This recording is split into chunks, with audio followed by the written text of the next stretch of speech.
Okay, now poultices use the plant material, whether it's dry or fresh. All herbs often use fresh or chickweed, plantain, onions, and comfrey. The fresh herbs must be mashed, bruised, chewed, or blended. They are made into a mush of some sort. Dry herbs like slippery elm and marshmallow root need to be rehydrated. Poultices can be made with activated charcoal and clays. Honey applied directly to the skin would be a poultice. A wet tea bag can be used, such as peppermint or chamomile. Most poultices are applied hot, while there are others that may be used at room temperature. One thing you need when you do either fomentations or poultices, two strips of cloth that's going to be appropriate for the size that you're doing.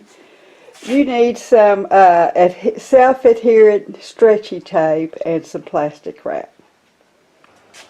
Okay, now I've blended this to break down the cell walls and form a mash.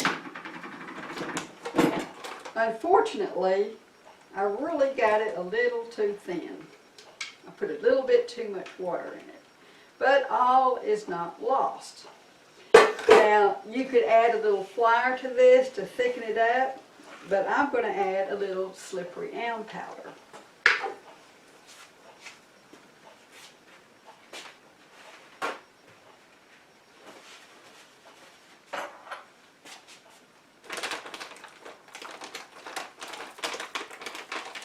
This is something you're just going to have to practice with. I mean, get some green weeds out in your yard and practice on that, and you can kind of figure out how much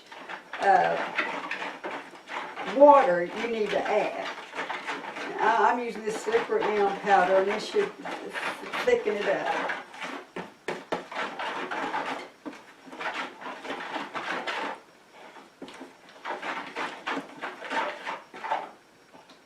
See, it's still going to be a little bit too runny.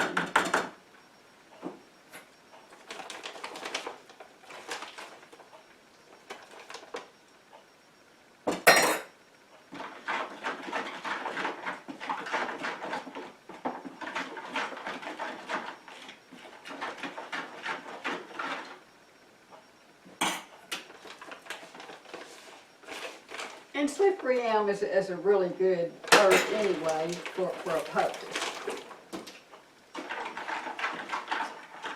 Okay, it's kind of thickening up pretty good, so I can actually use it. Okay, now all you really need to do is you're going to take your strip of cloth that you've made. You just want to kind of rub it on there, spread it out.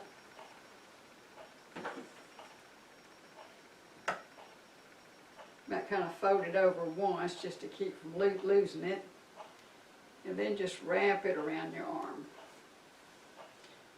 You can see it's kind of coming through there.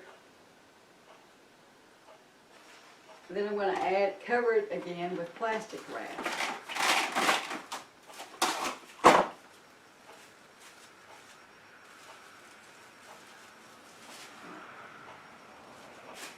It'll stick to you quite as well as it does when it's a fomentation. And then I'm going to cover that once more with another cloth. Now at this point, if I had clothespins, I could use clothespins to keep it shut. But I'm going to use this stretchy, self-sticky tape.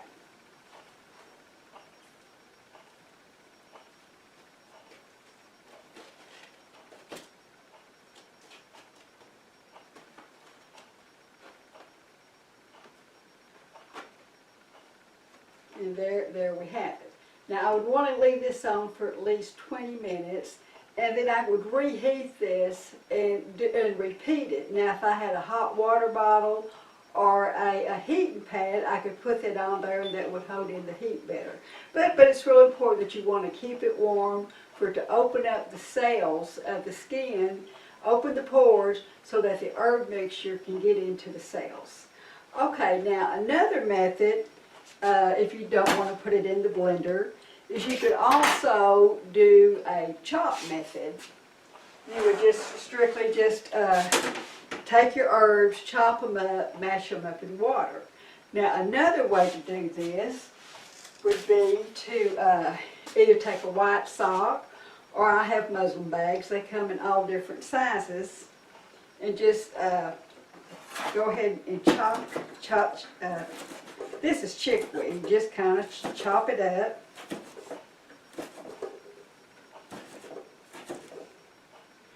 Fill up your muslin bag or your sock.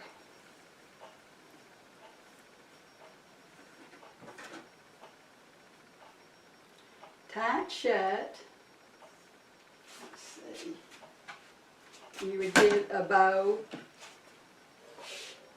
Now you could also do this with your dried herbs. Just fill it with dried herbs. Pour your warm water over there. You don't want it so hot you can't work it. And then just kind of work it and knead it till you got it all mashed up. And then you would follow the same procedure. Put it on the area. You know, now of course this is already in your rag, so it's already there. You can use it just like this, wring it out, put it on the area, wrap it with plastic wrap, and then cover it again with another strip of cloth. And then you would want to keep it on for 20 minutes, and it would be even better if you could, if you had a hot water bottle or a heating pad to keep it warm, so it'll really open those pores up and get the medical properties of the herbs in there. Now there's many ways to make poultices as there are herbalists. Now another method is to go ahead and put your plastic wrap down first.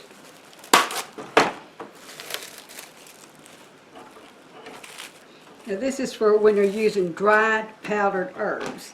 And then you can go ahead and put your bandage or patch that you're going to be using. Now then you take your dried powdered herbs. You add just a little bit of water,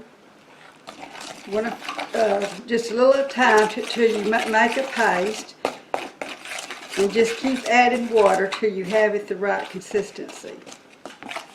So you have, it's kind of like a clay consistency.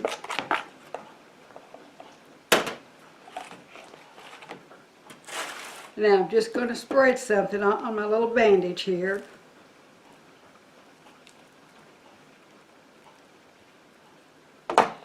Then with the plastic wrap and everything, I can take the whole thing, put it on. Okay, herbalist, are you ready to get your muslin bag or go out and get some fresh plant material or dried and try this out? You want to do it in advance so you're not waiting until you really need it and have to figure all this out. Practice does make perfect. Okay, thank you.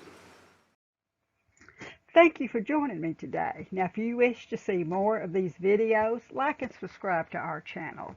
Leave me comments in the comments section. Now, for the last 30 years, all of our income has come off our organic farm here in East Texas. We're 100 miles from Dallas, and our little community of 400 still considers chicken fried steak, mashed potatoes, and gravy a health food. And they just do not understand our lifestyle. They still laugh at what we are doing, especially since our main crop is wheatgrass, which they really have no idea what that is.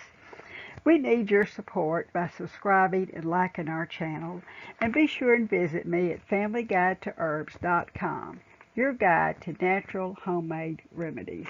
Thank you so much.